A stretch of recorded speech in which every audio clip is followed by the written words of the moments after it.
শিৱসাগৰত এতিয়াও বহু ঠাইত পানী জমা হৈ আছে। এতিয়াও বহু ঠাইত একাঠু পৰ্যন্ত পানী আছে। মানুহবোৰ ঘৰলৈ যাব পৰা নাই। নাজিৰাতো এতিয়াও বহু ঠাইত পানী জমা হৈ আছে। কিন্তু কথাটো হ'ল আজি 15টা দিন হ'ল এই পানীবোৰ কলৈ ওলাই যাব? এই পানীবোৰ কেতিয়া ওলাই যাব? ইয়াৰ বিকল্প কি আছে? পানীবোৰ কেনেকৈ উলিয়াই পঠাব পৰা হ'ব? আমি এটা বিশেষ স্থানলৈ আহিছোঁ এই নিশাৰ ভাগত। সেই স্থানটো হৈছে শান্তিপুৰ। শিৱসাগৰৰ দিচাংমুখৰ শান্তিপুৰ। এয়া হৈছে দিচাংমুখৰ শান্তিপুৰ। এই যিটো প্ৰান্ত আপুনি দেখা পাইছে, এই যিটো পানীৰ শব্দ শুনিছে, পানী আহি আছে, পানী পাছ হৈ আছে, এয়া হৈছে এই স্থানটো হৈছে শান্তিপুৰ। ইয়াতেই দৰিকা নদীখন, ইয়াৰ পৰা কিছু দূৰত দৰিকা নদীখন পৰিছেহি। অৰ্থাৎ দৰিকা নদীখনে যিখিনি পানী লৈ আহে, কঢ়িয়াই লৈ আনে, ইয়াতেই এৰি দিয়া হয়। এখন বিল আছে, ইয়াতে এৰি দিয়া হয়। আৰু এইখন হৈছে দিখৌ নদী। এইখন দিখৌ নদী।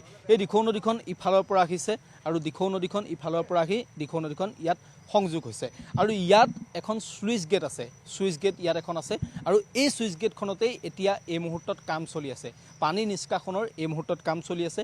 অৰ্থাৎ শিৱসাগৰ টাউনত যিসমূহ পানী জমা হৈ আছে, চেপন ৰোডত যিসমূহ পানী জমা হৈ আছে, নাজিৰাত যিসমূহ পানী জমা হৈ আছে, সেই পানীসমূহ নিষ্কাশনৰ এই মুহূৰ্তত কাম কৰি থকা হৈছে। এই মুহূৰ্তত নিশাৰ ভাগত তেওঁলোকে কাম কৰিছে, ONGCয়ে কাম কৰিছে আৰু জলসম্পদ বিভাগে কাম কৰি আছে। এই দিশত যদি আপুনি চাই, ONGCয়ে দুটাকৈ পাম্প এই মুহূৰ্তত তেওঁলোকে বহাইছে। দুটাকৈ পাম্প তেওঁলোকে ইনষ্টল কৰিব আৰু তেওঁলোকে ইনষ্টল কৰি এই যিখন ছুইচ গেট আছে, এই ছুইচ গেটখনেদি অৰ্থাৎ শিৱসাগৰ টাউনৰ যিটো পানী, নাজিৰাৰ যিটো পানী আছে, চেপন বকতা এইবোৰ দিশত যিসমূহ পানী আছে, এইফালে গৰিসাগৰলৈকে এই পানীবোৰ তেওঁলোকে এই দৰিকাৰ পৰা আনি এই দিখৌখনত তেওঁলোকে পেলোৱাৰ চেষ্টা কৰিব। অৰ্থাৎ দিখৌখনত যিহেতু পানী এই মুহূৰ্তত কম হৈ আছে, এই দিখৌখনেদি তেওঁলোকে এই পানীবোৰ লৈ যোৱাৰ চেষ্টা কৰিব। ONGCৰ দুটা পাম্প এই মুহূৰ্তত নিশাৰ ভাগত তেওঁলোকে চলি আছে। তেওঁলোকে কাম ইতিমধ্যে তীব্ৰতৰভাৱে চলাই আছে। মন্ত্ৰী বিমল বৰাই কালিৰ দিনটোত নিশাৰ ভাগত আহি তেওঁ পৰিদৰ্শন কৰিছিল। আৰু এই মুহূৰ্তত জলসম্পদ বিভাগৰ, অসম চৰকাৰৰ জলসম্পদ বিভাগৰো দুটা মেচিন ইতিমধ্যে আহিছে, দুটা পাম্প ইতিমধ্যে আহিছে। তেওঁলোকেও পাম্প দুটা ইনষ্টল কৰিবলৈ চেষ্টা কৰি আছে। তেওঁলোকেও পাম্প দুটা ইনষ্টল কৰি এই যিসমূহ পানী আছে, এই পানীসমূহ তেওঁলোকে নিষ্কাশন কৰিবলৈ চেষ্টা কৰিব। কাৰণ আজি প্ৰায় 15টা দিন হ'ল, এই 15টা দিনে পানী নিষ্কাশন কৰিব পৰা নাই। শিৱসাগৰৰ বহু ঠাইত এতিয়াও একাঠু পৰ্যন্ত পানী আছে। এতিয়াও সেই ৰিলিফ কেম্পবোৰ পাতি থ'বলগীয়া হৈছে। মানুহবোৰ ঘৰলৈ যাব পৰা নাই। এই কাৰণে হৈছে যে পানী ওলাই যাব পৰাৰ সুবিধা নাই।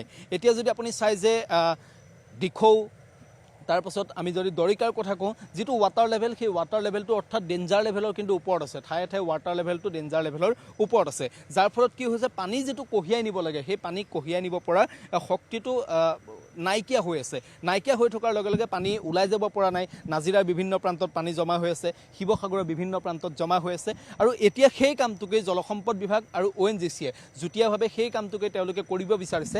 এই নিশাৰ ভাগত তেওঁলোকে সেই কামটোকে কৰি আছে যে পাম্পৰ জৰিয়তে এতিয়া স্বাভাৱিকভাৱে পানী এটা হাৰত পানী গৈ আছে। এয়া স্বাভাৱিকভাৱে যিটো পানী গৈ আছে দেখা পাইছে, এখন হৈছে শান্তিপুৰ ছুইচ গেট। এই ছুইচ গেটখনেদি এটা স্বাভাৱিক হাৰত পানী গৈ আছে। কিন্তু এই খুঁটটোত গ'লে এই যিটো হাৰত পানী গৈ আছে, এই হাৰত গ'লে পানী নিষ্কাশন কৰিব পৰাটো বা পানী কম দিনত হ্ৰাস হোৱাটো সম্ভাৱনা খুব কম। গতিকে তেওঁলোকে 4টাকৈ পাম্পৰ ব্যৱস্থা কৰিছে। ONGCৰ দুটা পাম্প আৰু জলসম্পদ বিভাগৰ দুটা পাম্প তেওঁলোকে ইনষ্টল কৰিছে। এই দিচাংমুখত যদি আমি ক'বলৈ যাওঁ, প্ৰায় 5টামান চেনেল আছে। অৰ্থাৎ দৰিকা নদীখন য'ত শেষ হৈছে, এখন বিলৰ দৰে আছে। সেই বিলখনৰ পৰা 5টামান চেনেল আগতেই কৰি থোৱা আছিল। এইটো এটা চেনেলেই হয়। 5টামান চেনেল তেওঁলোকে কৰি থৈছিল। আৰু সেই চেনেলকেইটাৰ পৰা সুকীয়াকৈ পানীবোৰ উলিয়াই নিয়াৰ ব্যৱস্থা কৰা হৈছে। এই 5টা চেনেলতে তেওঁলোকে এটা এটাকৈ পাম্পবোৰ ইনষ্টল কৰিবলৈ চেষ্টা কৰিছে। আৰু সেই পাম্পবোৰৰ জৰিয়তে পানীবোৰ উলিয়াই নিবলৈ আৰু এই দিখৌ নদীখনত পানীবোৰ পেলাবলৈ চেষ্টা কৰা হৈছে। আমি আশা কৰিম অতি সোনকালে সফল হওক এই যিটো প্ৰজেক্ট হাতত লৈছে জলসম্পদ বিভাগ বা ONGCয়ে যিটো প্ৰজেক্ট তেওঁলোকে কৰি আছে, এই প্ৰজেক্টটোত সফল হওক। আৰু যিসকল বানাক্ৰান্ত ৰাইজ, সেই বানাক্ৰান্ত ৰাইজসকলক এই যিটো বিড়ম্বনা, এই বিড়ম্বনাৰ পৰা অতি সোনকালে মুক্তি দিয়ক। আপুনি বিচৰা বাতৰি পাব কেৱল নিউজ 18 এপত। নিউজ 18 এপ ডাউনলোড কৰিবলৈ স্কেন কৰক এই QR কোড। গুগল প্লে ষ্টৰতো পাব এই নিউজ 18 এপ।